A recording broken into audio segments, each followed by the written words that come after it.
এসেছিলাম, মহিলারা আমাদের কাছে আবেদন করেছে যে দাদা আসুন, আপনার হাত ধরে আমরা যাব ওখানে ভোট দিতে। কিন্তু পুলিশ যেভাবে ব্যারিকেড করে আটকাচ্ছে, 1 ঘন্টায় 15টা ভোট পড়বে এখানে। মানুষ ভোট দেওয়ার জন্য উঁচিয়ে আছে, ভয়তে আসছে না, পুলিশের ভয়তে।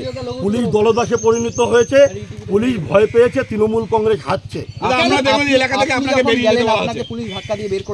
ধাক্কা দিয়ে দেখতে পাচ্ছেন না, পুলিশ দলদাসের পুলিশ, পুলিশ ছোটি ছেটা পুলিশ, পুলিশ তো মমতার পুলিশ। এরা তো মমতার এজেন্ট হিসেবে কাজ করছে। আইপ্যাক আর পুলিশ মমতার এজেন্ট হিসেবে কাজ করছে। ভোটাররা বেরোচ্ছে, ভোটাররা মেয়েরা বেরোচ্ছে, বললো আই কার্ড নিয়ে ভোট দিতে যাব।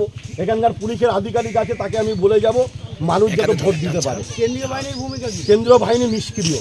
কেন কেন্দ্রীয় বাহিনী নিষ্ক্রিয়? পুলিশ অপারেট করছে, কেন্দ্রীয় বাহিনী নিষ্ক্রিয়। আমি বলছি কেন্দ্রীয় বাহিনীকে বসিয়ে রেখে পুলিশ এখানে দাদাগিরি করছে। সকাল থেকে ভোটাররা বলছিল যে ভয় সন্ত্রাস তাদের